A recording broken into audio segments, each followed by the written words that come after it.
എടുത്തിരിക്കാം.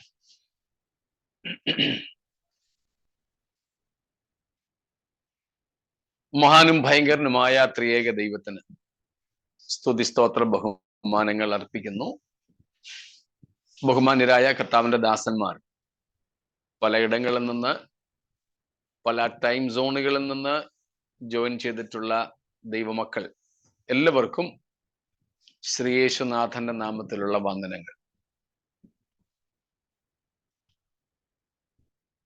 കഷ്ടതകളും പ്രയാസങ്ങളും ഏറി വരുന്ന ഈ കാലത്ത് ക്രിസ്തുവിങ്കൽ ഉള്ള പ്രത്യാശയോടെ ജീവിപ്പാൻ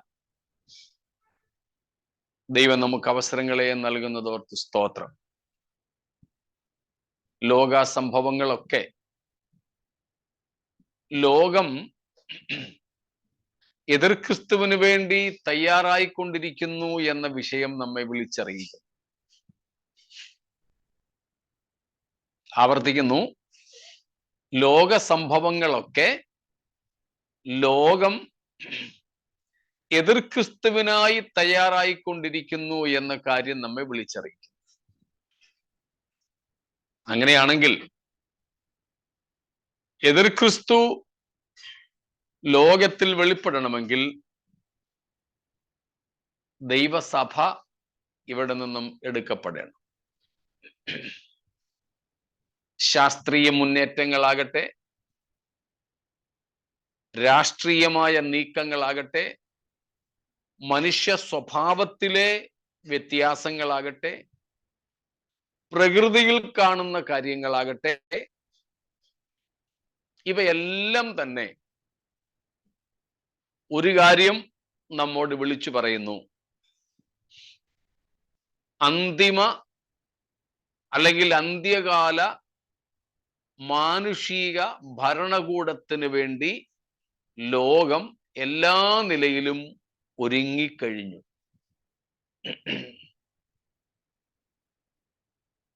എന്നാൽ എതിർ ക്രിസ്തുവിന്റെ വെളിപ്പാടിനെ തടയുന്ന ഭൂമിയിലെ ദൈവസഭയുടെ സാന്നിധ്യം ഏത് നിമിഷത്തിലും ഉൽപ്രാപണത്തിലൂടെ മാറ്റപ്പെടാം.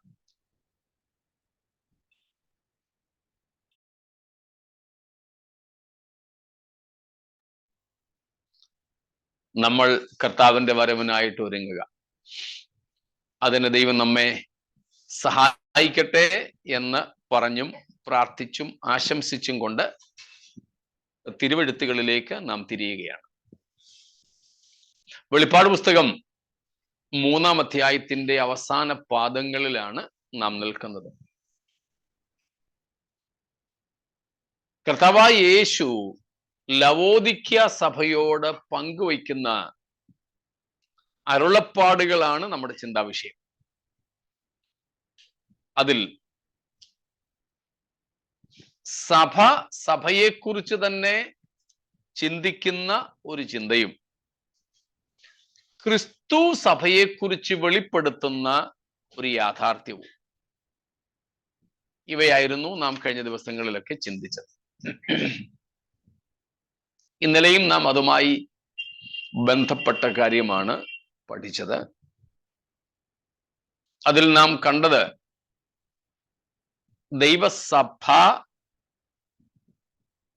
സഭയാകുന്നത് പ്രധാനമായും 3 സംഗതികളാലാണെന്നാണ്.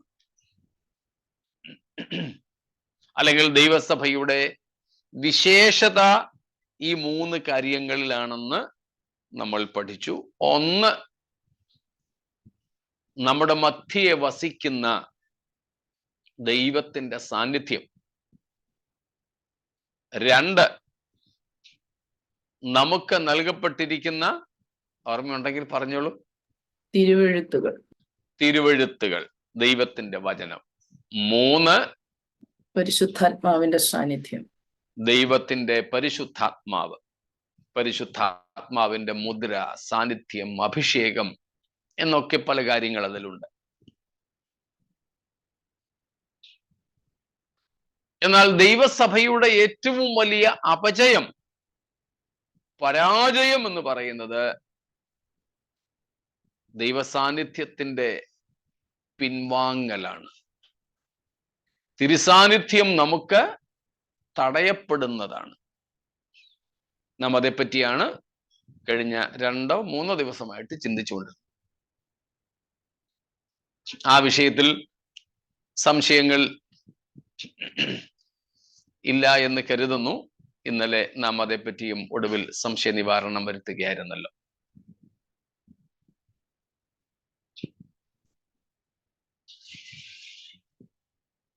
നിങ്ങളുടെ മൗനത്തിൽ നിന്ന് ആ വിഷയങ്ങളിൽ സംശയമില്ല എന്ന് കരുതുന്നു. നമ്മൾ പഠിച്ച വിഷയത്തിൽ എന്തെങ്കിലും സംശയം ഉണ്ടെങ്കിൽ ഒരിക്കൽ കൂടെ സാവകാശമുണ്ട്.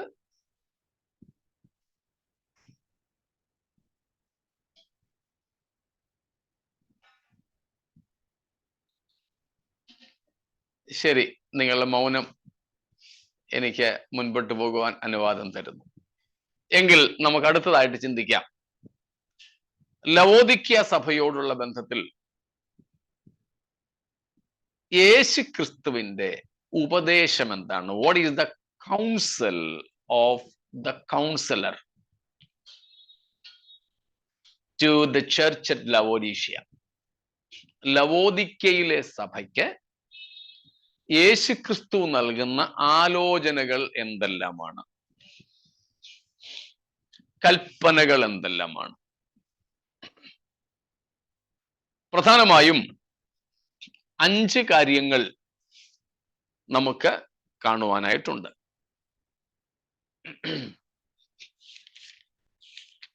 നാം അവയിലേക്കാണ് ഇനിയും നമ്മുടെ ശ്രദ്ധ തിരിക്കുന്നത്.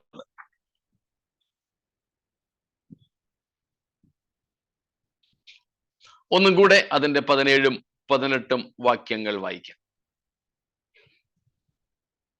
ഞാൻ ധനവാൻ സമ്പന്നനായിരിക്കുന്നു, എനിക്ക് ഒന്നിനും മുട്ടില്ല എന്ന് പറഞ്ഞുകൊണ്ട് നീ നിർഭാഗ്യവനും അരിഷ്ടനും ദരിദ്രനും കുരുടനും നഗ്നനും എന്ന് അറിയാതിരിക്കയാൽ നീ സമ്പന്നൻ ആകേണ്ടതിന് തീയിൽ ഊതിക്കഴിച്ച പൊന്നും നിന്റെ നഗ്നതയുടെ ലജ്ജ വെളിവാകാതെ വണ്ണം ധരിക്കേണ്ടതിന് വെള്ളയുടുപ്പും നിനക്ക് കാഴ്ച ലഭിക്കേണ്ടതിന് കണ്ണിൽ എഴുതുവാൻ ലേപവും എന്നോട് വിലയ്ക്ക് വാങ്ങുവാൻ ഞാൻ ബുദ്ധി പറയുന്നു. യേശുക്രിസ്തു ലവോദിക്യ സഭയോട് പറയുന്ന ബുദ്ധി ഉപദേശം, അതാണ് കൗൺസിലിംഗ്. കൗൺസൽ കർത്താവ് നൽകുന്ന ആലോചന. ഈ വാക്യത്തിൽ നാം എന്തൊക്കെയാണ് കാണുന്നത്?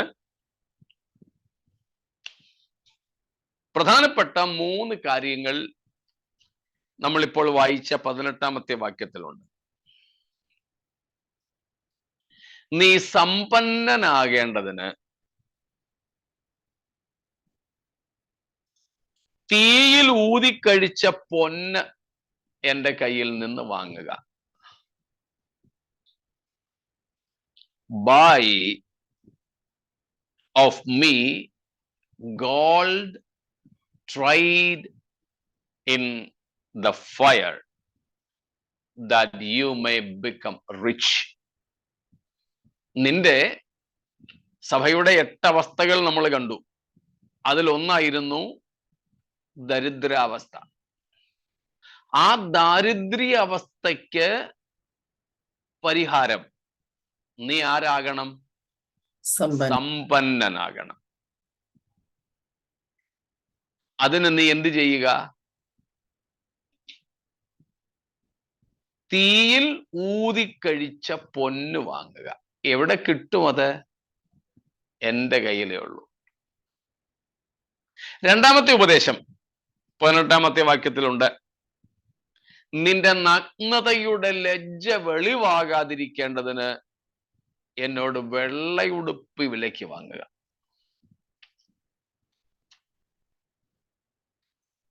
എട്ട് പ്രശ്നങ്ങളിൽ ഒരു പ്രശ്നമായിരുന്നു നേക്കഡ്നെസ്, നഗ്നത. അതിന് പരിഹാരം എന്ത് വേണം? Buy of me white garment, raiment to cover your nakedness. നിന്റെ നഗ്നത മറയ്ക്കാൻ നിന്റെ നഗ്നതയുടെ ലജ്ജ മറയ്ക്കുവാൻ, വെളിവാകാതിരിക്കുവാൻ എന്നോട് വെള്ളയുടുപ്പ് ഫ്രീ ആയിട്ട് കൊണ്ടുപോകാനല്ല, വിലയ്ക്ക് വാങ്ങാൻ പറയുന്നു. മൂന്നാമത്തെ കാര്യം 18-ാം വാക്യത്തിൽ പറയുന്നു, നിന്റെ പ്രശ്നം എന്താ? നീ കുരുടനാ. You are blind, but there is a remedy. നിന്റെ അന്ധതയ്ക്ക്, നിന്റെ കുരുടായിരിക്കുന്ന, കണ്ണു കാണാൻ വഹിയാത്ത അവസ്ഥയ്ക്ക് പരിഹാരമുണ്ട്. Buy of me. എന്തേ? Eyesalve to anoint your eyes that you may see. നിന്റെ അന്ധത മാറാൻ, നിനക്ക് കാഴ്ച ലഭിക്കുവാൻ എന്നിൽ നിന്ന്, അല്ലെ എൻ്റെ പക്കൽ നിന്ന് ലേപം വിലയ്ക്ക് വാങ്ങുക. ലേപം വിലയ്ക്ക് വാങ്ങുക.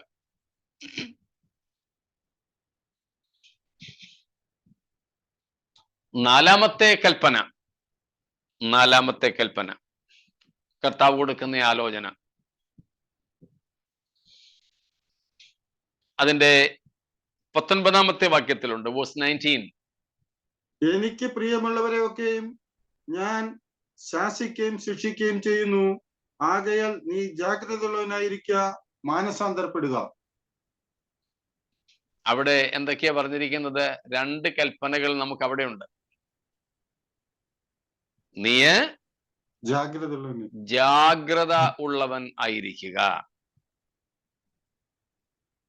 ചില ഇംഗ്ലീഷ് വേർഷൻസിൽ എനിക്ക് ഒന്ന് കൊടുത്തിരിക്കുന്നത് വാച്ച്ഫുൾ എന്നായിരിക്കും, ചിലതിൽ ബി സെലസ് എന്നായിരിക്കും, അല്ലെ? Be zealous and repent. Be zealous. Be zealous.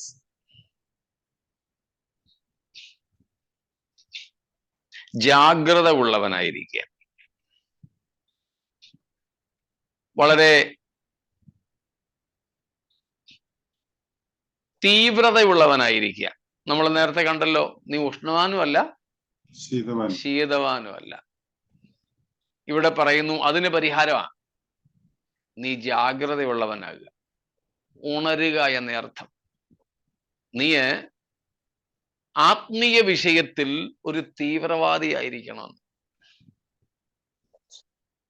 അങ്ങോട്ടും ഇങ്ങോട്ടും ഇല്ല, എങ്ങനെ ആയാലും കുഴപ്പമില്ല എന്ന പരുവത്തിൽ നിന്ന് മാറുക.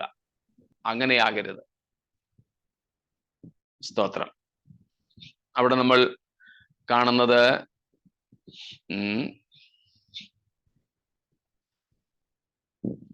be enthusiastic, zealous,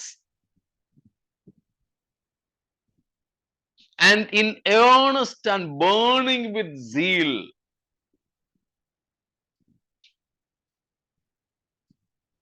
ഓർക്കണേ, 7 സഭകളിൽ ആദ്യത്തെ സഭയായ എഫേസോസിൽ തുടങ്ങിയ പ്രശ്നം എന്തായിരുന്നു? അവിടുത്തെ പ്രശ്നം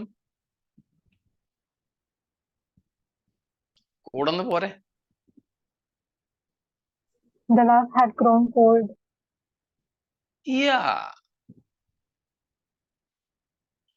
They were just becoming cold in their love for the Lord.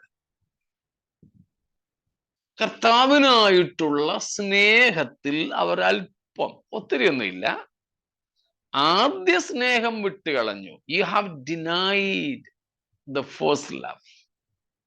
You were growing cold. എഫേസോസിൽ തുടങ്ങിയ ചെറിയ തണുപ്പ്, സ്നേഹത്തിന്റെ ചൂട് കുറയാൻ തുടങ്ങിയത്, സ്നേഹത്തിന്റെ ഊഷ്മളത കുറയാൻ തുടങ്ങിയത്, അതിന്റെ പാരമ്യത്തിൽ എത്തിയിരിക്കുകയാണ് ലവോദിക്കയിൽ. എന്താ? തണുത്ത് ഒരു വികാരവും ഇല്ലാത്ത നിലയിലായി, നിർവികാരിയായ ഒരവസ്ഥയിൽ സഭ എത്തി. അതിന് പരിഹാരം അതാണ് ശീതോഷ്ണവാൻ എന്ന അവസ്ഥ. അതിന് പരിഹാരം എന്താ? Be zealous, become enthusiastic. Amplified വേർഷനിൽ പറയുന്നത് be enthusiastic and in earnest and burning with zeal. കർത്താവിന് വേണ്ടിയുള്ള തീഷ്ണത കൊണ്ട് നീ ജ്വലിക്കുന്നവനാകുക. സ്തോത്രം. പക്ഷെ ഇന്ന് സഭയ്ക്കകത്തുള്ള പലരുടെയും അവസ്ഥ എന്തുവാ? യേശു എന്ന് പറഞ്ഞാലും ദൈവം എന്ന് പറഞ്ഞാലും ഒന്നും പ്രത്യേകിച്ച് വികാരമൊന്നുമില്ല. അതേസമയം ചിലരോടൊക്കെ രാഷ്ട്രീയം എന്ന് പറഞ്ഞു നോക്കിക്കേ. ഇതൊരു പൊതുവേദി ആയതുകൊണ്ട് ഞാൻ ആരുടെയും പേര് പറയുന്നില്ല. ഏതെങ്കിലും നമ്മുടെ ഇന്ത്യയിലെ തന്നെ ഏതെങ്കിലും ഒരു രാഷ്ട്രീയ പാർട്ടിയെ കുറിച്ചോ ഏതെങ്കിലും ഒരു രാഷ്ട്രീയ നേതാവിനെ കുറിച്ചോ ചുമ്മാതൊന്ന് ഇളക്കി ഇട്ട് നോക്കിക്കേ. ചിലരുടെ തീഷ്ണത അപ്പൊ കാണും.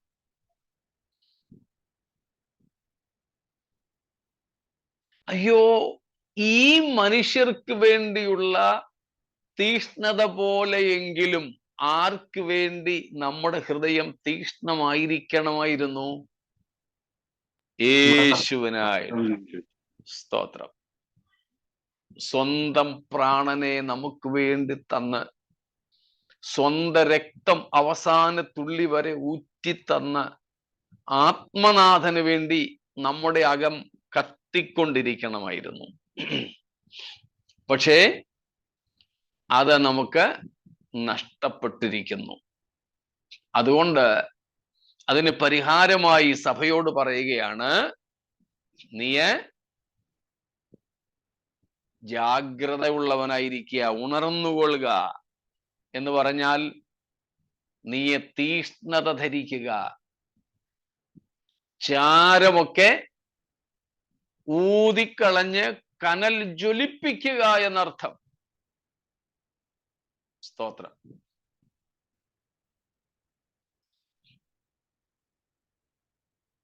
യേശു കർത്താവ് പറഞ്ഞു, നമ്മുടെ ഹൃദയം നിറഞ്ഞു കവിയുന്നതാണ് നാവ് സംസാരിക്കുന്നത്. നാം രാത്രിയിൽ കിടക്കുന്ന, അല്ലെങ്കിൽ രാത്രിയിൽ വേണ്ട, എപ്പോഴായാലും ശരി, ഉറങ്ങുന്ന സമയത്ത് എന്ത് ചിന്തിച്ചുകൊണ്ടാണോ ഉറങ്ങുന്നത് അതുമായി ബന്ധപ്പെട്ട സ്വപ്നങ്ങളോ പേക്കിനാക്കളോ പോലും നമ്മൾ കാണും. വെളിപ്പാടൊന്നും അല്ലെങ്കിലും, അതുകൊണ്ടാണ് ഞാൻ പേക്കിനാവെന്ന് പറഞ്ഞത്. വെറും ഒരു സ്വപ്നമെന്ന് പോലും പറയാൻ ഒക്കുന്നതല്ല. പക്ഷേ എന്തുകൊണ്ട് അത് കണ്ടത്? ഹൃദയം മുഴുവനും അതായിരുന്നു. അതുകൊണ്ടാണ് ഞങ്ങളുടെ ഒരു സാറ് പണ്ട് ചോദിച്ചത്, നിങ്ങൾ ഉറങ്ങിക്കിടക്കുന്നവരാണോ കിടന്നുറങ്ങുന്നവരാണോ? നമ്മള് ഉറങ്ങി ടിവിയോ എന്തെങ്കിലുമൊക്കെ അല്ലെങ്കിൽ മൊബൈലൊക്കെ ഇങ്ങനെ കണ്ടുകൊണ്ടിരുന്ന് അങ്ങ് വീഴും. മൊബൈൽ അപ്പുറത്ത് കിടന്ന് അല്ലെങ്കിൽ ടി വി അവിടെ ഇരുന്ന് ഇങ്ങനെ പാടുകയും എന്തെങ്കിലുമൊക്കെ കാണിച്ചുകൊണ്ടിരിക്കും, അത് പ്ലേ ചെയ്തുകൊണ്ടിരിക്കും. പക്ഷെ നോക്കിക്കൊണ്ടിരുന്ന ആള് ഉറക്കായി, ഉറങ്ങി വീണതാ.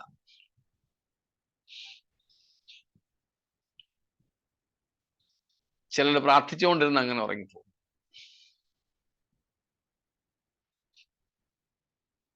ഞങ്ങള് ബൈബിൾ സ്കൂളിൽ പഠിക്കുമ്പം ഒരു സഹോദരൻ ഉണ്ടായിരുന്നു. രാത്രിയിൽ അദ്ദേഹം പ്രാർത്ഥിക്കാൻ പോകുന്ന മുട്ടുകുത്തി ഭിത്തിയുടെ സഹായത്തോടെ ഇന്ന് പ്രാർത്ഥിക്കും. ചില ദിവസങ്ങളിലൊക്കെ ഞങ്ങൾ രാവിലെ ചെല്ലുമ്പം ഭിത്തിയിൽ ഇങ്ങനെ കവന്ന് കിടക്കുന്ന കാണാം. അങ്ങനെ ഇരുന്നങ്ങ് ഉറങ്ങിപ്പോയത് അദ്ദേഹം. ഉറങ്ങിക്കിടക്കുന്നവരാണോ അതോ കിടന്നുറങ്ങുന്നവരാണോ? ഞാൻ പറഞ്ഞിട്ടുണ്ട് നേരത്തെ,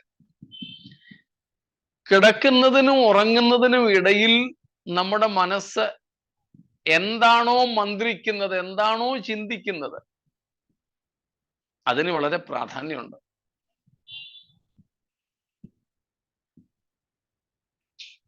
ഇവിടെ നമ്മൾ കൊട്ടിയും പാടിയും ഒക്കെ ഇങ്ങനെ ഇരിക്കും. പക്ഷെ ദൈവവുമായിട്ടുള്ള നമ്മുടെ ഹൃദയത്തിന്റെ ആ ബന്ധം വേണ്ടതുപോലെ ജ്വലിക്കുന്നില്ലെങ്കിൽ നമ്മൾ മറ്റ് പലതിലേക്കും നമ്മുടെ ശ്രദ്ധയെ തിരിക്കും.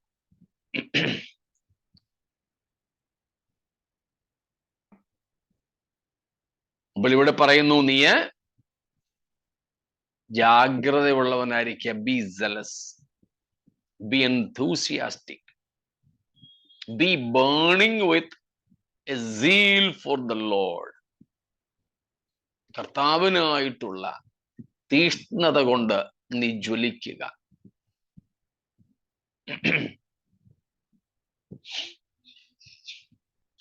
അടുത്തത് അഞ്ചാമത്തേതും നമുക്ക് അതേ വാക്യത്തിൽ കാണാം. Repent, മാനസാന്തരപ്പെടുക. മാനസാന്തരപ്പെടുക.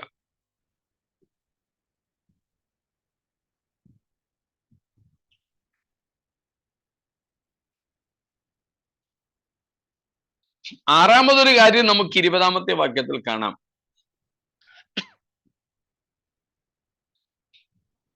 Open the door of your heart.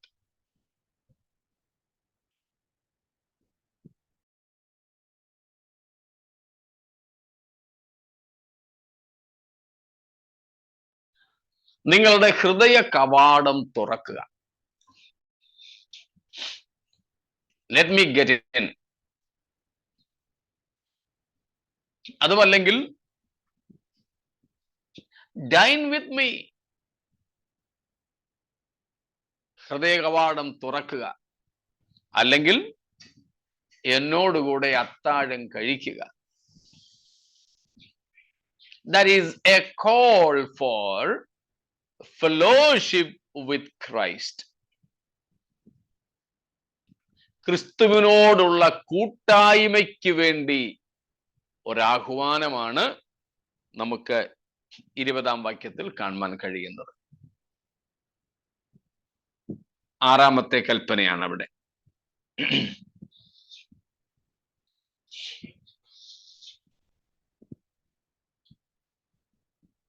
ഏഴാമതൊന്നാണ് 22-ാമത്തെ വാക്യത്തിൽ ആത്മാവ് സഭകളോട് പറയുന്നത് എന്തെന്ന് ചെവിയുള്ളവൻ കേൾക്കട്ടെ. പൊതുവായി പറഞ്ഞിട്ടുള്ള കാര്യമാണ്. അതായത്, ഞാൻ പറയുന്നത് നിങ്ങൾ ശ്രദ്ധിക്കുക. Listen to me.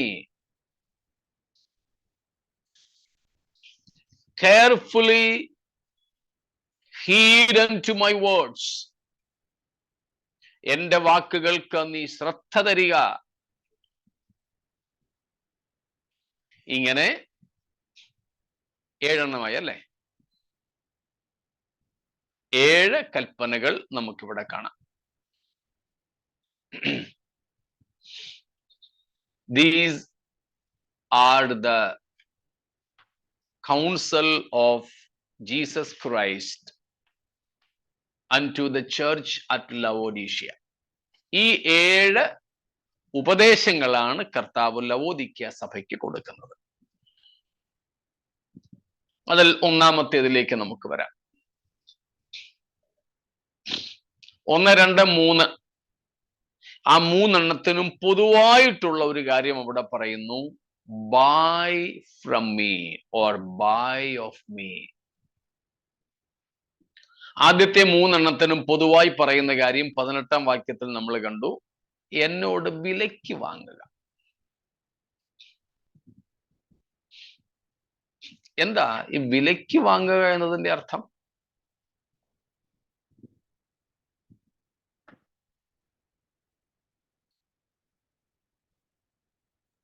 അതിനുവേണ്ടി വില കൊടുക്കുക. വില കൊടുക്കുക. You have to sacrifice something. You want to sacrifice something. we have to sacrifice. That is the price, of course. Good.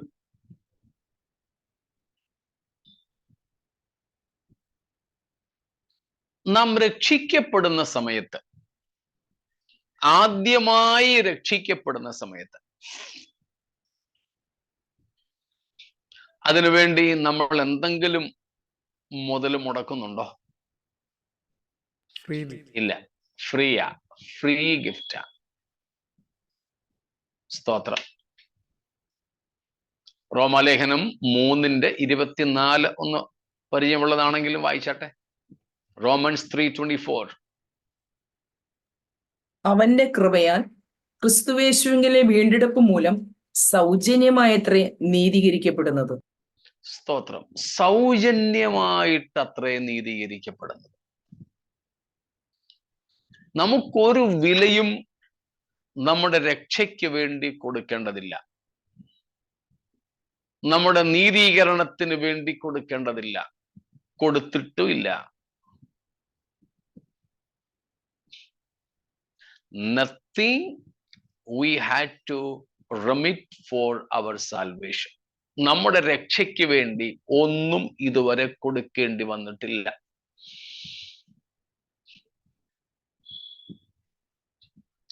പൂർണ്ണമായും സൗജന്യമായ നീതീകരണം. അതുകൊണ്ടാണ് നമ്മൾ പറയാറുള്ളത്, salvation is totally A free gift. രക്ഷ പൂർണ്ണമായും സൗജന്യദാനമാണ് സകലർക്കും.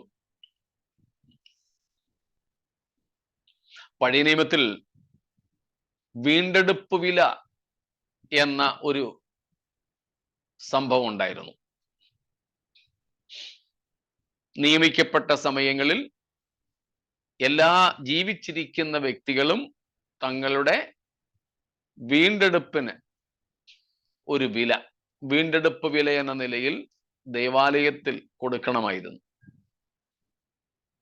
പൊന്നും വെള്ളിയും ഒക്കെയാ. എന്നാൽ അവിടെ ഒരു പ്രധാനപ്പെട്ട കാര്യം എടുത്തു പറയുന്നുണ്ട്. ആ വീണ്ടെടുപ്പ് വിലയിൽ വില കൊടുക്കുമ്പോൾ ധനവാന്മാർ നിയമിക്കപ്പെട്ട വിലയിൽ കൂടുതൽ കൊടുക്കുകയോ ദരിദ്രന്മാർ ആ വിലയിൽ ഒരൽപ്പം കുറച്ചു കൊടുക്കുകയോ ചെയ്യരുത്. എത്ര പാവപ്പെട്ടവനായാലും എത്ര ധനികനായാലും വീണ്ടെടുപ്പ് വില എല്ലാവർക്കും തുല്യം. ഇതുപോലെ ലോകത്തുള്ള ആർക്കു വേണ്ടിയും രക്ഷയ്ക്കായി നൽകപ്പെട്ട വില തുല്യമാണ്. സ്തോത്രം. ആർക്കെങ്കിലും കൂടുതലോ ആർക്കെങ്കിലും വേണ്ടി കുറവോ കൊടുത്തിട്ടില്ല. നമ്മുടെ എല്ലാവരുടെയും രക്ഷയ്ക്കും നീതീകരണത്തിനും വേണ്ടി കൊടുത്തിരിക്കുന്ന വില ദൈവ കുഞ്ഞാടായ യേശുക്രിസ്തുവിന്റെ നിസ്തുല്യവും നിഷ്കളങ്കവുമായ വിലയേറിയ രക്തം തന്നെയാണ്. സൗജന്യമായത്രേ നാം യേശുക്രിസ്തുവിങ്കലെ വിശ്വാസത്താൽ യേശുക്രിസ്തുവിന്റെ വീണ്ടെടുപ്പിനാൽ നീതീകരിക്കപ്പെടുന്നത്. സൗജന്യ. പക്ഷെ ഇവിടെ എന്താ ലവോദിക്യ സഭയുടെ കർത്താവ് പറയുന്നത്? വിലയ്ക്ക് വാങ്ങുക, വിലയ്ക്ക് വാങ്ങുക. സ്തോത്രം. വിലയ്ക്ക് വാങ്ങുക.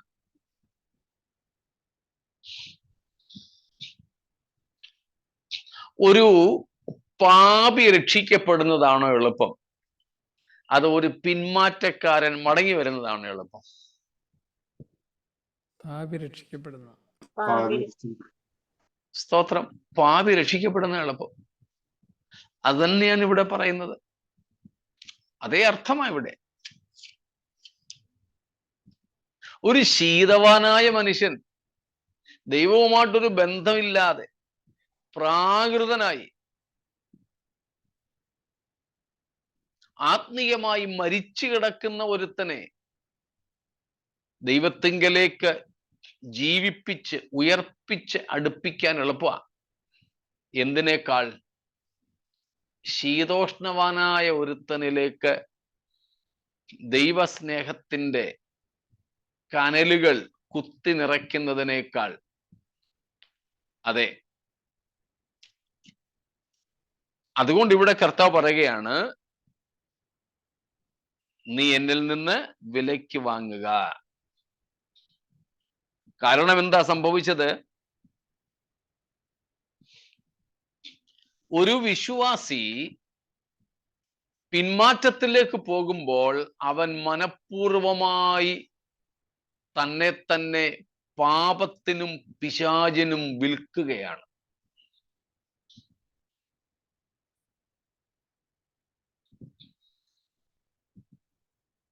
മനസ്സിലാവുന്നുണ്ടല്ലോ? എല്ലാവരും കൂടെ ഉണ്ടോ?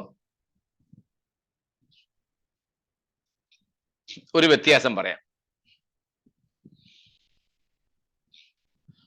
ഒരു മനുഷ്യൻ പാപിയായി തീരുന്നത് അവന്റെ പാപം നിമിത്തമാണോ?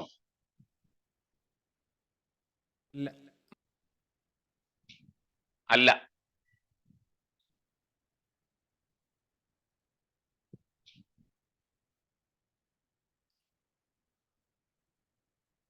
സംശയം കാണും. എല്ലാവർക്കും പിടികിട്ടിയെന്ന് എനിക്ക് തോന്നുന്നില്ല. ഒന്ന് വായിക്കാം. റോമലേഖനം 5-ാം അധ്യായം 12-ാമത്തെ വാക്യം. 12 തൊട്ട്. അതുകൊണ്ട് ഏക മനുഷ്യനാൽ പാപവും പാപത്താൽ മരണവും ലോകത്തിൽ കടന്നു. ഇങ്ങനെ എല്ലാവരും പാപം ചെയ്യുകയാൽ മരണം സകല മനുഷ്യരിലും പരന്നിരിക്കുന്നു. പാപമോ ന്യായപ്രമാണം വരെ ലോകത്തിൽ ഉണ്ടായിരുന്നു. എന്നാൽ ന്യായപ്രമാണം ഇല്ലാതിരിക്കുമ്പോൾ പാപത്തെ കണക്കിടുന്നില്ല. എങ്കിലും വരുവാനുള്ളവന്റെ പ്രതിരൂപമായ ആ 14-ാം വാക്യം ശ്രദ്ധിക്കണേ. എങ്കിലും വരുവാനുള്ളവന്റെ പ്രതിരൂപമായ ആദാമിന്റെ ലംഘനത്തിന് തുല്യമായി പാപം ചെയ്യാത്തവരിലും മരണം ആദാം മുതൽ മോശ വരെ വാണിരുന്നു. കണ്ടോ? മനസ്സിലായോ?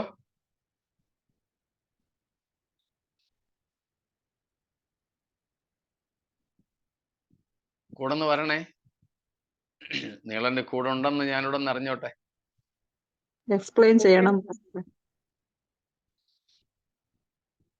ഒന്നും കൂടെ വായിച്ചോ 14-ാം വാക്യം.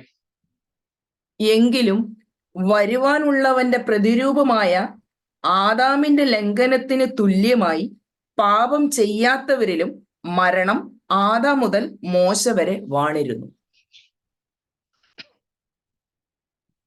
12-ാമത്തെ വാക്യത്തിൽ നമ്മൾ വായിച്ചു, ഏകന്റെ പാപത്താൽ എന്ത് സംഭവിച്ചു?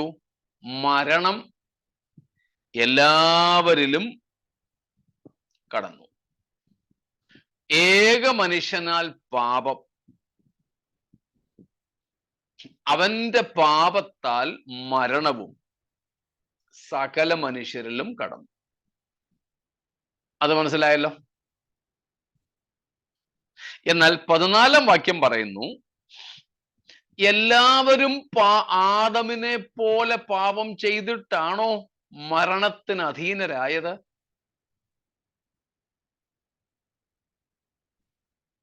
അല്ല. അതാണ് പറയുന്നത്, വരുവാനുള്ളവന്റെ, അതായത് യേശുക്രിസ്തുവിന്റെ പ്രതിരൂപമായ ആദാമിന്റെ ലംഘനത്തിന് തുല്യമായി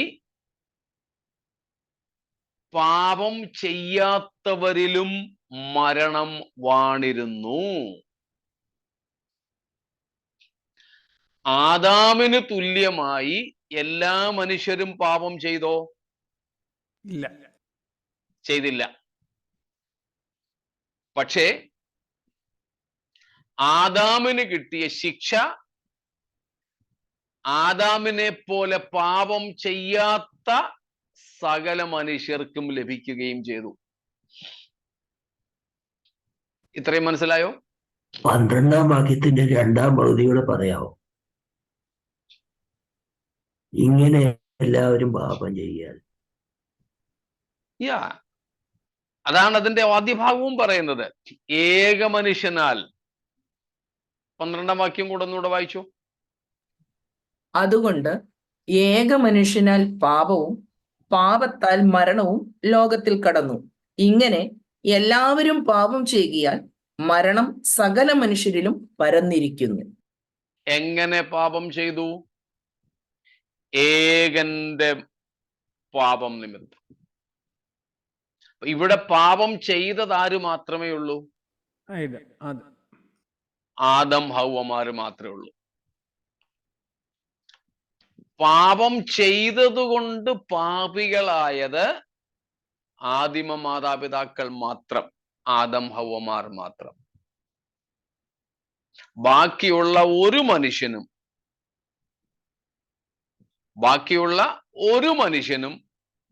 പാപിയായത് സ്വന്തം അല്ലെങ്കിൽ അവൻ സ്വയം പാപം ചെയ്തതുകൊണ്ട്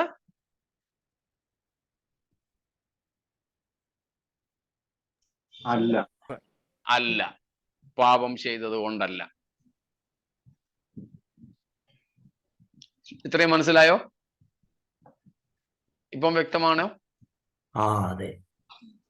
സ്തോത്രം. അപ്പോൾ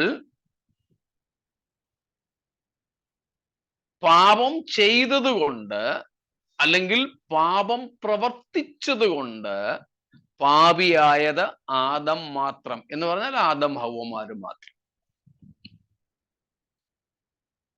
അങ്ങനെ നാം എല്ലാവരും പാപികളായത് നമ്മൾ പാപം ചെയ്തത് കൊണ്ടല്ല, പകരം പാപം ചെയ്ത് പാപിയായ ആദാമിന് ജനിച്ചതുകൊണ്ടാണ്. Got it? There is only one person or one couple, one family that became sinners because of committing sin, and that is Adam and Eve. Except them, no one, no human being is a sinner because of committing sin. That means the entire humanity except Adam and Eve became sinners simply because we are born to Adam and Eve, who became sinners committing sin. That means we are passive sinners in a sense. ഇതാണ് ഒറിജിനലായ അസലായ ഒരു പാപിയുടെ അവസ്ഥ. അവൻ പാപം ചെയ്തിട്ടല്ല, പാപിക്ക് പിറന്നതുകൊണ്ട് അവൻ പാപിയായതാ. അങ്ങനെ പാപിക്ക് പിറന്നതുകൊണ്ടും പാപം ചെയ്യാതെ തന്നെ പാപിയായി ജനിച്ചതുകൊണ്ടും പാപികളായ മനുകുലത്തോട് പരമകാരുണികനായ ദൈവത്തിന് കരുണ തോന്നി. ഇതുപോലെ തന്നെ തൻ്റേതല്ലാത്ത കർമ്മത്താൽ, തൻ്റേതല്ലാത്ത യാഗത്താൽ, തൻ്റേതല്ലാത്ത പ്രായശ്ചിത്ത മരണത്താൽ സൗജന്യമായി അവനെ വീണ്ടെടുക്കാനും നീതീകരിക്കുവാനും ആ ദൈവത്തിന് പ്രസാദമായി. മനസ്സിലാവുന്നുണ്ടോ? സ്തോത്രം. എനിക്ക് മുഖം കാണാൻ കഴിയാത്തവർക്കും മനസ്സിലാകുന്നു എന്ന് കരുതിക്കോട്ടെ. മനസ്സിലാവുന്നു. സ്തോത്രം. ഓക്കെ.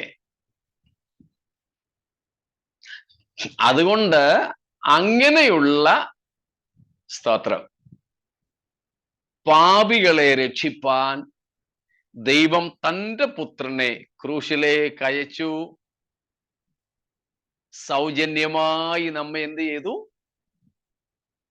വീണ്ടെടുക്കുകയും നീതീകരിക്കുകയും രക്ഷിക്കുകയും ഒക്കെ ചെയ്തു. അതുകൊണ്ട് ഒരു പാപിക്ക് മാനസാന്തരപ്പെട്ടു വരുമ്പോൾ അവന്റെ മാനസാന്തരത്തിനോ അവന്റെ നീതീകരണത്തിനോ വേണ്ടി ഒന്നും വില കൊടുക്കേണ്ടതായി വരുന്നില്ല. ഇനി പിന്മാറ്റക്കാരനെ എടുക്കാം. എന്നാൽ ഒരു പിന്മാറ്റക്കാരൻ പാപം ചെയ്യുന്നത് ആദാമിൽ നമ്മൾ പാപം ചെയ്യുന്നത് പോലെയാണോ? അല്ലെ ചെയ്തതുപോലെ നമ്മൾ പാപം ചെയ്തതുപോലെന്നല്ല, ആദാമിൽ നമ്മൾ പാപികളായതുപോലെയാണോ? അല്ല. അവിടെ എന്താ വ്യത്യാസം? നമ്മൾ മനഃപൂർവം, ഒരു പിന്മാറ്റക്കാരൻ പാപം ചെയ്യുന്നെങ്കിൽ അവൻ മനഃപൂർവം ആദാമിനെ പോലെ പാപം ചെയ്യുവാൻ തിരഞ്ഞെടുക്കുകയാണ്. When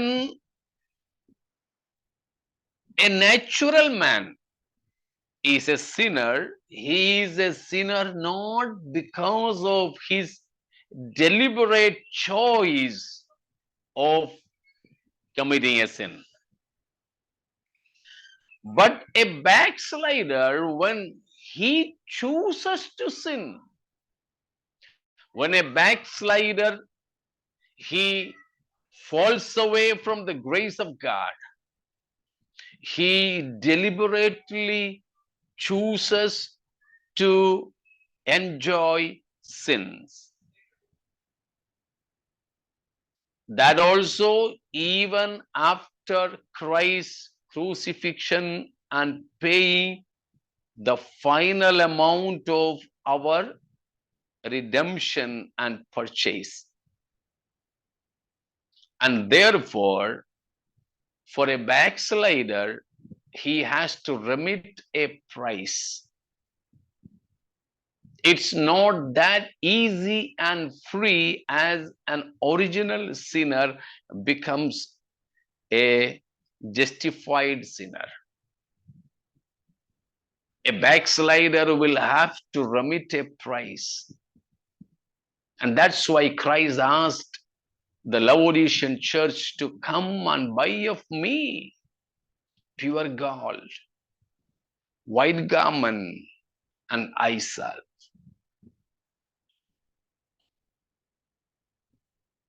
ആദാമിൽ പാപികളായി തീർന്ന മനുഷ്യന് യേശു ക്രിസ്തുവിൽ വിശ്വസിച്ച് സൗജന്യമായി നീതീകരിക്കപ്പെടുവാൻ കഴിയുന്ന ആ ലളിതമായ ഒരു രീതി അല്ല മനഃപൂർവം പാപം ചെയ്യുവാൻ തിരഞ്ഞെടുത്ത് പാപിയായി തീർന്ന പിന്മാറ്റക്കാരന്റെ മടങ്ങിവരവ്. അവനോട് കർത്താവ് ആവശ്യപ്പെടുന്നു, അതുകൊണ്ട് നീ എൻ്റെ കയ്യിൽ നിന്ന് വിലയ്ക്ക് വാങ്ങുക, നിനക്കൊരു വില നൽകണം. മനഃപൂർവമായി നീ പാപം ചെയ്യാൻ തിരഞ്ഞെടുത്തത് കൊണ്ട് നീ ഒരു വില നൽകണം. നീ സമ്പന്നനാകേണ്ടതിന് തീയിൽ ഊതിക്കഴിച്ച പൊന്ന്, നിന്റെ നഗ്നത മറയ്ക്കേണ്ടതിന് വെള്ളയുടുപ്പ്, കാഴ്ച ലഭിക്കേണ്ടതിന് ലേപം. എന്നോട് വിലയ്ക്ക് വാങ്ങുക. കാരണം നീ പിന്മാറ്റക്കാരനായതുകൊണ്ട് നിന്നെ തന്നെ മനഃപൂർവം പാപത്തിന്റെ അടിമത്വത്തിലേക്ക് വിറ്റുകളഞ്ഞവനാണ്.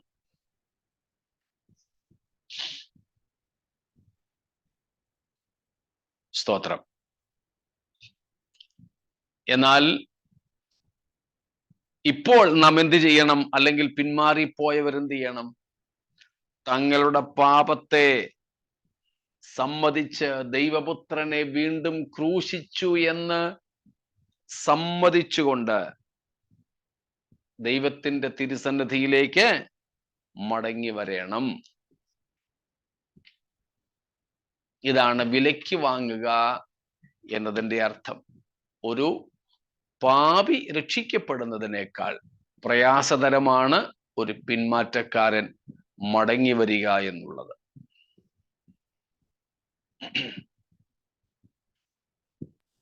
പാസ്റ്റർ, അപ്പൊ ഈ ബാക്ക് സ്ലൈഡറിന്റെ what is the price he's paying?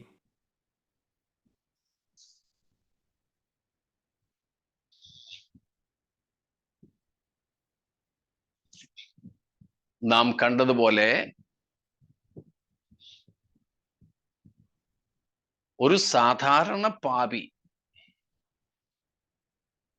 രക്ഷാനിർണയം പ്രാപിക്കുമ്പോൾ അവനെ ദൈവം സൗജന്യമായി നീതീകരിക്കുന്നു.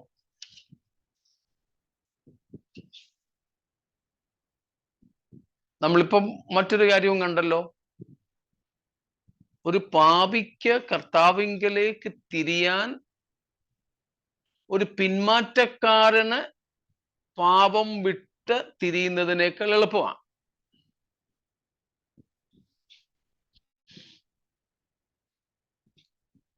വീണുപോയ ഒരുത്തന് വീഴുന്നതിന് മുൻപുണ്ടായിരുന്ന ബന്ധത്തിലേക്ക് ദൈവവുമായിട്ട് അടുത്തു വരാൻ എളുപ്പമാണോ? ബുദ്ധിമുട്ടാണ്. അതുകൊണ്ടാണ് എബ്രായ ലേഖനത്തിൽ നമ്മൾ വായിക്കുന്നത് ഒരു പിന്മാറ്റക്കാരനെ മടക്കിക്കൊണ്ടുവരിക എന്നുള്ളത് തന്നെ വളരെ പ്രയാസമാണെന്ന്. അത് തന്നെയാണ് ആ പ്രൈസ് എന്ന് പറയുന്നത്. Is it the sin is rooted in him? മനഃപൂർവം അവൻ പാപം ചെയ്യാൻ തിരഞ്ഞെടുത്തത്. ആ ഡെലിബറേറ്റ് സിൻ എന്നുള്ളതാണ് അവിടുത്തെ പ്രശ്നം. അതുകൊണ്ട് ആ പാപത്തിന് അവന്റെ മേൽ മുമ്പുണ്ടായിരുന്നതിനേക്കാൾ അവകാശം ലഭിക്കുന്നു. മുമ്പ് ഉണ്ടായിരുന്നത് ജനനം കൊണ്ട് സംഭവിച്ചു പോയതാ, തെരഞ്ഞെടുപ്പ് കൊണ്ട് സംഭവിച്ചതല്ല. ഇത് പാപം അവന്റെ മേൽ വാഴുന്നു അല്ലേ?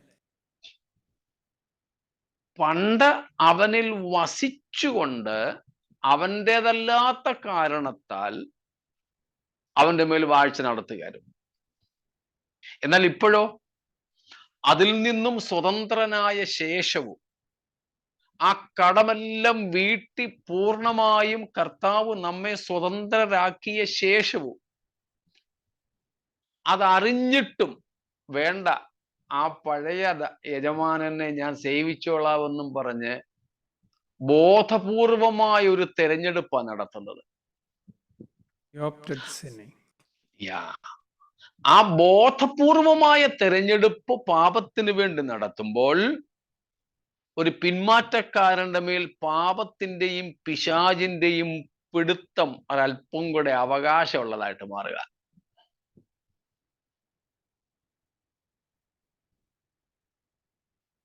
അതുകൊണ്ടാണ് നമ്മൾ റോമർ 8:12 നിന്ന് പലപ്പോഴും വായിച്ചു പറഞ്ഞിട്ടുള്ള ഒരു കാര്യം,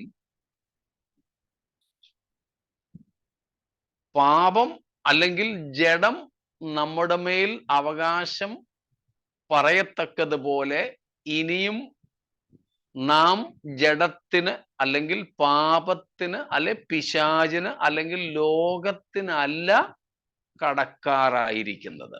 അപ്പൊ നമ്മൾക്ക് പാപം, പിശാച്, ലോകം, ജഡം ഇതിനോടൊന്നും എന്തില്ല? ഒരു ബാധ്യതയും ഇല്ല. നിയമപരമായിട്ടൊരു ബാധ്യതയില്ല. പക്ഷേ ബോധപൂർവം തിരഞ്ഞെടുക്കുകയാണ് ഈ പിന്മാറ്റക്കാരൻ. അവനുമായിട്ട് വേറെ ബാധ്യതയൊന്നും ഇല്ലെങ്കിലും എനിക്ക് അവന്റെ കൂടെ താമസിച്ചാൽ മതിയെന്ന്. അങ്ങനെ വരുമ്പോൾ നമ്മൾ എന്ത് ചെയ്യുകയാ? പിന്മാറ്റക്കാരൻ എന്ത് ചെയ്യുകയാണ്?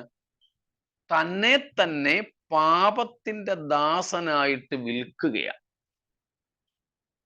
പണ്ടത്തേത് സ്വന്തമല്ലാത്ത കാരണത്താൽ വിൽക്കപ്പെടുകയായിരുന്നു.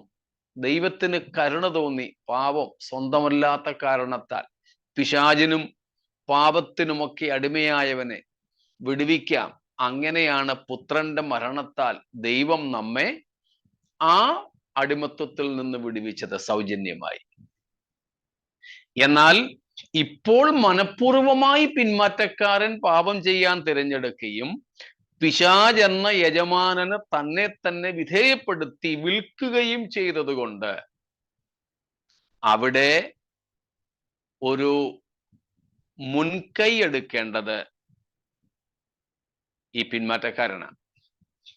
അതൊരു പാപിക്ക് മാനസാന്തരപ്പെടാൻ കഴിയുന്നതിനേക്കാൾ പ്രയാസകരമായ സംഗതിയാണ്. അതുകൊണ്ടാണ് പലർക്കും അതിന് കഴിയാതിരിക്കുന്നത്.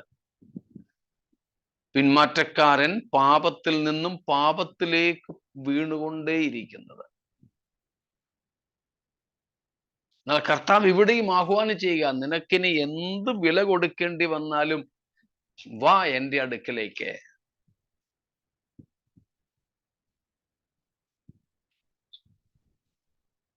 ഇതാണ് ആ വില എന്നതുകൊണ്ട് അർത്ഥമാക്കുന്നത്.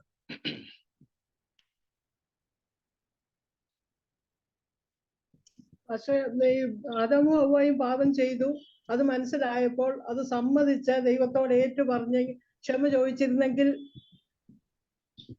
ദൈവം ക്ഷമിക്കുമായിരുന്നു. അവരതിന് നിന്നില്ലല്ലോ. ഇനി നിന്നില്ല. പാപം ചെയ്തത് കൊണ്ട് പാപത്തിന് എന്തുണ്ട്? ശിക്ഷയുണ്ട്.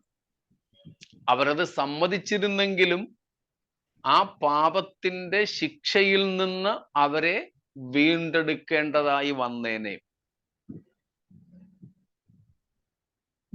ആ പാപത്തിൽ നിന്നുള്ള ശിക്ഷയിൽ നിന്ന് വീണ്ടെടുക്കാനുള്ള വഴിയാണ് ക്രൂശ്.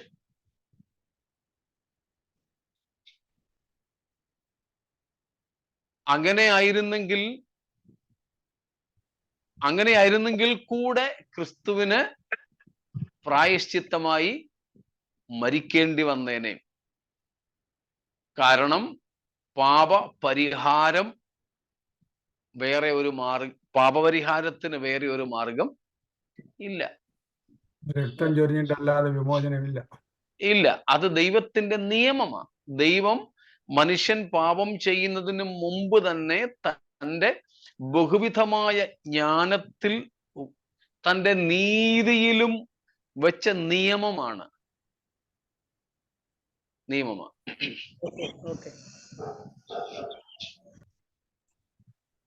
സാറേ,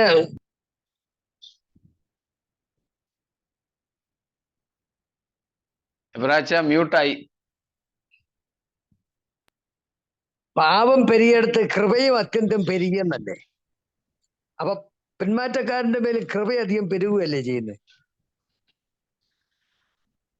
അതിന്റെ ഉത്തരം 6-ാം അധ്യായം 1-ാം വാക്യത്തിൽ പൗലോസ് പറഞ്ഞത്. അതുകൊണ്ട് കൃപ പെരുകേണ്ടതിന് പാപം ചെയ്തുകൊണ്ടിരിക്കുകയെന്നോ ഒരിക്കലും ഒരു നാൾ വരുത്. അത് ക്രൂശിൽ അതിന്റെ പാരമ്യം വന്നു കഴിഞ്ഞു. പാപം പെരുകിയിടത്ത് കൃപ പെരുകി എന്ന് പറയുന്നത് ക്രൂശിലാണ് അതിന്റെ പാരമ്യം, അതിന്റെ പരമകാഷ്ഠ. The climax of that abundance of grace was manifested on the cross. ആ ക്രൂശിന് ശേഷം വീണ്ടും പാപം ചെയ്തുകൊണ്ടിരുന്നാൽ ഇനിയും ദൈവത്തിന്റെ കൃപയ്ക്ക് വളരാൻ, വലുതാകാൻ, വർദ്ധിക്കാൻ ഒക്കാത്തതുപോലെ അതിൻ്റെ ഏറ്റവും പരമമായ വളർച്ചയിൽ ക്രൂശ് കൊണ്ടത് എത്തിക്കഴിഞ്ഞു.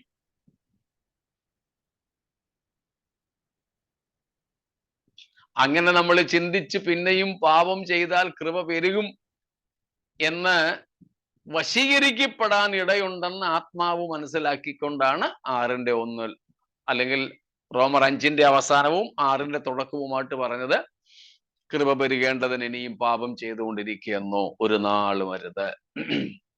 അതുകൊണ്ട് റോമാലേഖനം 6-ാമത്തെ അധ്യായത്തിൽ ചില ഫ്രേസസ്, ചില പ്രയോഗങ്ങൾ എടുത്തു പഠിക്കാനായിട്ടുണ്ട്. ഇപ്പൊ ഞാനതിന് മുതിരുന്നില്ല. അതിലൊന്നാണ് അരുത്, ഒരു നാളും അരുത് എന്ന് പൗലോസ് ആവർത്തിച്ചു പറയുന്ന ഒരു പ്രയോഗം 6-ാം അധ്യായത്തിൽ. അതുകൊണ്ട് പാപം പെരുകിയിടത്ത് കൃപയും അത്യന്തം പെരുകി എന്ന് പറയുന്നത് കാൽവറി ക്രൂശുമായി ബന്ധപ്പെട്ട് ആ പാപം അങ്ങ് പെരുകാൻ ദൈവം അനുവദിച്ചതായിരുന്നു ആദമിന്റെ പാപം മുതൽ ക്രൂശ് മരണം വരെയുള്ള അവസ്ഥ. ആ പാപത്തിന്റെ പെരുപ്പമായിരുന്നു ന്യായപ്രമാണം നൽകപ്പെട്ടതിന് ശേഷവും ലോകത്തിലെ മാനവകുലത്തിലെ ഏറ്റവും കരുത്തന്മാരായ ഇസ്രായേൽ 1500 വർഷം പരിശ്രമിച്ചിട്ടും ന്യായപ്രമാണം നിവർത്തിപ്പാൻ കഴിയാതെ അവർ പൂർണ്ണ പരാജയമടഞ്ഞത്. ആ പരാജയമടഞ്ഞതിലൂടെയാണ് പാപത്തിന്റെ ഏറ്റവും വലിയ പെരുപ്പം ഉണ്ടായതും സകല മനുഷ്യരും പാപത്തിനടിമകളായി പ്രഖ്യാപിക്കപ്പെട്ടതും. അങ്ങനെ ഒരു തരത്തിലും സ്വന്തമായ പരിശ്രമം കൊണ്ടും ന്യായപ്രമാണത്തിന്റെ പ്രവൃത്തികൾ കൊണ്ടും നീതീകരിക്കപ്പെടാൻ, പാപമോചനം പ്രാപിക്കുവാൻ, രക്ഷ പ്രാപിക്കുവാൻ, രക്ഷിക്കപ്പെടുവാൻ കഴിയില്ല എന്ന് തെളിഞ്ഞപ്പോൾ റോമർ 8:3 ന്യായപ്രമാണത്തിന് കഴിയാഞ്ഞതിനെ വായിച്ചു ദൈവം തന്റെ പുത്രനെ പാപജടത്തിന്റെ സാദൃശ്യത്തിലും പാപനിമിത്തം അയച്ചു, പാപത്തിന്റെ ജഡത്തിൽ ശിക്ഷ വിധിച്ചു. സ്തോത്രം. ഞാൻ കാണാതെ മതി, കാണാതായാലും സത്യം ശരിയായിട്ടൊക്കെ പറഞ്ഞാൽ മതി. വായിക്കണമെന്ന് നിർബന്ധമൊന്നുമില്ല. Very good.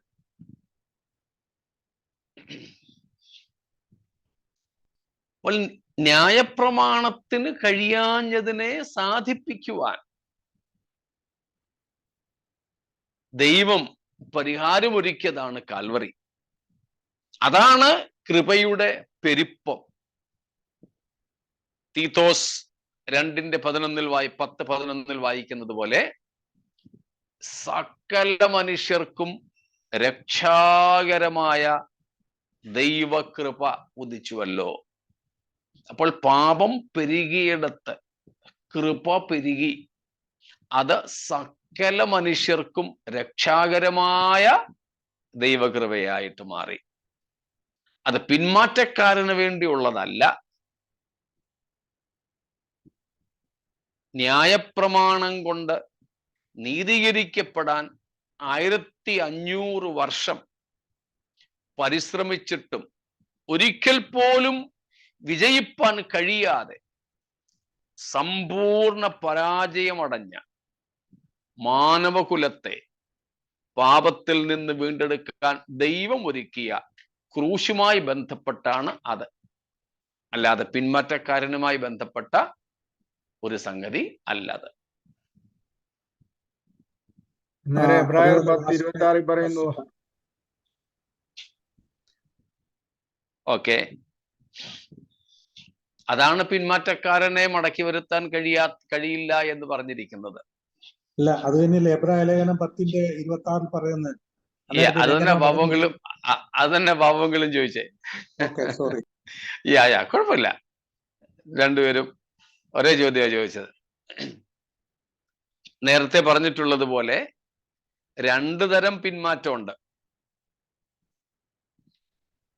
ജീവിതപരമായ പിന്മാറ്റമുണ്ട്, ഉപദേശപരമായ പിന്മാറ്റമുണ്ട്. ഉപദേശപരമായ പിന്മാറ്റം ദൈവപുത്രനെ നിഷേധിക്കുന്നതാണ്. അങ്ങനെയുള്ള പിന്മാറ്റക്കാർക്ക് ഒരു മടങ്ങിവരവിന് സാധ്യത ഇല്ല എന്നാണ് അവിടെ പറഞ്ഞിരിക്കുന്നത്. എന്നാൽ ദൈവപുത്രനെ ഉപേക്ഷിക്കാതെ, യേശുക്രിസ്തുവിനെ നിഷേധിക്കാതെ ഏതെങ്കിലുമൊക്കെ ജഡീകമായ പാപങ്ങളിൽ വീഴുന്ന ഒരു പിന്മാറ്റമുണ്ട്. അവർക്ക് മടങ്ങി വരവ് സാധ്യമാണ് താനും. അവരെയാണ് ബാലശിക്ഷകൾ കൊണ്ട് കർത്താവ് മടക്കി വരുത്തുക, ശുദ്ധീകരിച്ചെടുക്കുക. അങ്ങ് തീവ്രമായ രീതിയിൽ ചിലപ്പോൾ പൗലോസ് ചെയ്തതുപോലെ ജഡസംഹാരത്തിനായി സാത്താനെ ഏൽപ്പിക്കുക. അത് ജഡം കൊണ്ട് പാപപ്രവൃത്തികൾ, പാപസുഖങ്ങൾക്ക് വേണ്ടി തങ്ങളെ സമർപ്പിച്ച് ഉപദേശപരമായി തെറ്റാതെ ജീവിതത്തിൽ, പ്രായോഗിക ജീവിതത്തിൽ പാപത്തിന്റെ സുഖങ്ങൾക്ക് വേണ്ടി സമർപ്പിക്കപ്പെടുന്ന പിന്മാറ്റക്കാരെ ഉദ്ദേശിച്ചുകൊണ്ടാണ്. വേറെയും ആരോ ഏതൊരു ചോദ്യം ചോദിച്ചാരെന്ന് എനിക്ക് തോന്നുന്നല്ലോ. അങ്ങനെയെങ്കിൽ ഇപ്പോൾ ഉപദേശപരമായി പോയിരിക്കുന്നവർക്ക് വീണ്ടും ഒരു മടങ്ങി വരവില്ലെന്നാണോ? ഏതാണ്ട് അങ്ങനെ തന്നെയാണ്. കാരണം അവരെന്താ ചെയ്തിരിക്കുന്നത്? മനഃപൂർവമായി ഒരിക്കൽ യേശു ആരാണെന്ന് അറിഞ്ഞ്, ദൈവമാണെന്ന്, ദൈവപുത്രനാണെന്ന്, യേശുവിൻ്റെ രക്തം, 3 കാര്യങ്ങൾ അവിടെ പറഞ്ഞിരിക്കുന്നത് 10:26. അങ്ങനെയുള്ളവർ എന്താ ചെയ്യുന്നത്? ഒന്ന്, ദൈവപുത്രനെ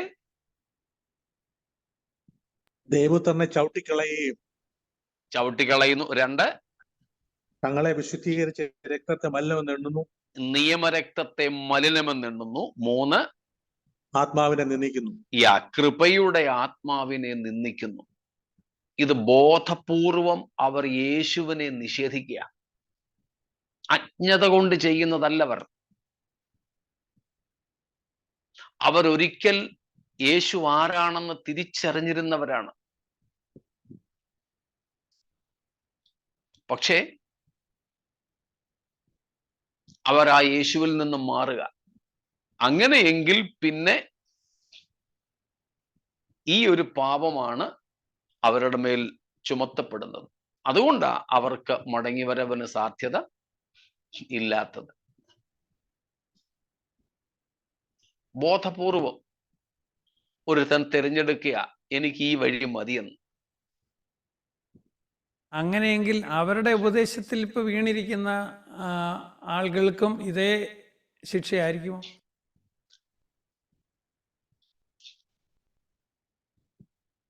അനേകരെ അനീതിയിലേക്ക് നയിക്കുന്നവർക്കുള്ള ശിക്ഷ, ആ കാഠിന്യം ഇവർക്കുണ്ടാവില്ല എന്ന് മാത്രമേ ഉള്ളൂ. ശിക്ഷ ഒന്ന് തന്നെ.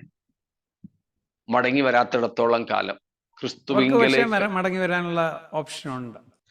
അതെ, അറിഞ്ഞുകൂടാതെ അകപ്പെട്ടു പോയ പലരുമുണ്ട്. ഈ കഴിഞ്ഞിടയ്ക്ക് ഞങ്ങളുടെ ചർച്ചിലൊരു പെൺകുട്ടി വന്നു.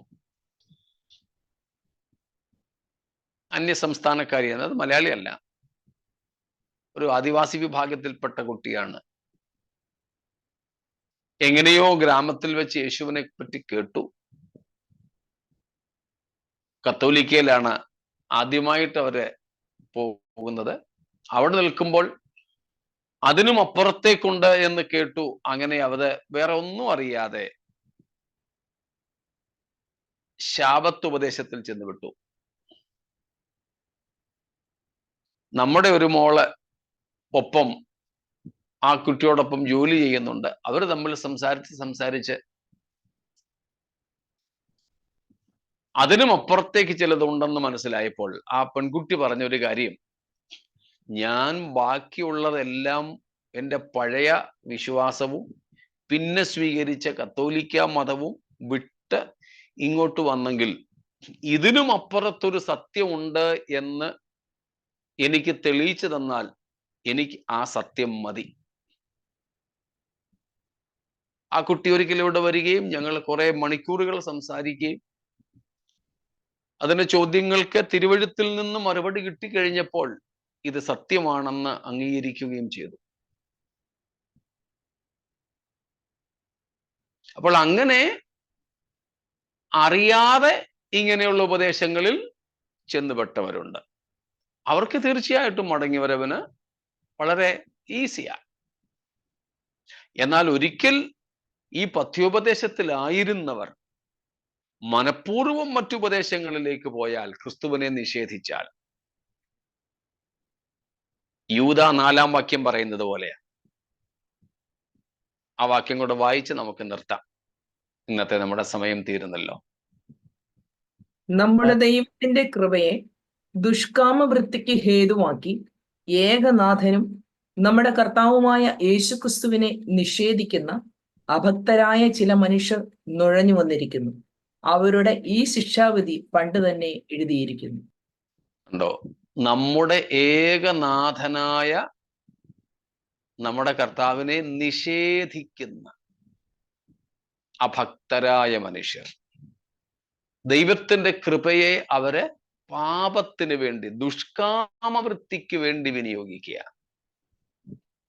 അവർക്കുള്ള ശിക്ഷാവിധി പണ്ട് തന്നെ എഴുതി വെച്ചിരിക്കുന്നു. അവർക്ക് ശിക്ഷാവിധിയുള്ളൂ.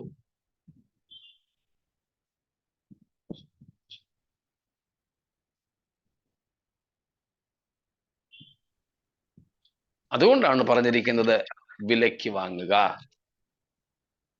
സ്തോത്രം. സാറേ, ഒരു കാര്യം കൂടെ. പഴയ നിയമത്തില് പരസംഗം ചെയ്തു എന്ന് പറയുന്നതൊക്കെ യഹോവയെ വിട്ട മറ്റു ദൈവത്തെങ്കിലേക്ക് തിരിഞ്ഞവരോടാ, അല്ലേ? അങ്ങനെയാണെങ്കിൽ അവരോട് മടങ്ങി വരാൻ പറയുന്നുണ്ടല്ലോ.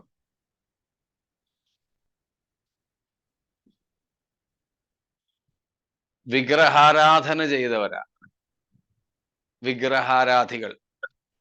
അവർ യഹോവയെ നിഷേധിച്ചവരല്ല, കൂടെ മറ്റു ദൈവങ്ങളെയും കൂടെ ഒക്കെ സ്വീകരിച്ചിരുന്നവരാ.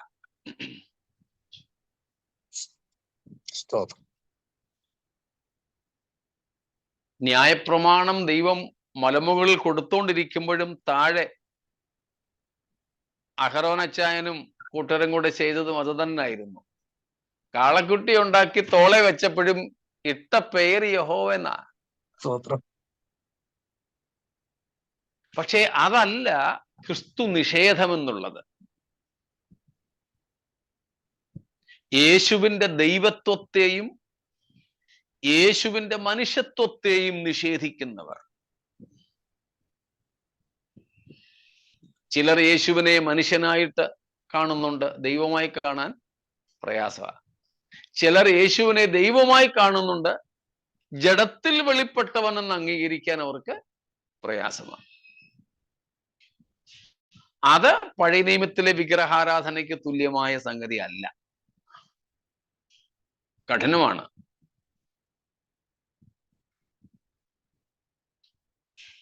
അതുകൊണ്ട് നാം ആരും പിന്മാറ്റക്കാരായി തീരാതെ ദൈവപുത്രനെ വീണ്ടും ക്രൂശിക്കുന്നവരായി, കൃപയുടെ ആത്മാവിനെ നിഷേധിക്കുന്നവരായി, നിയമരക്തത്തെ മലിനമെന്ന് വിചാരിക്കുന്നവരായി തീരാതെ,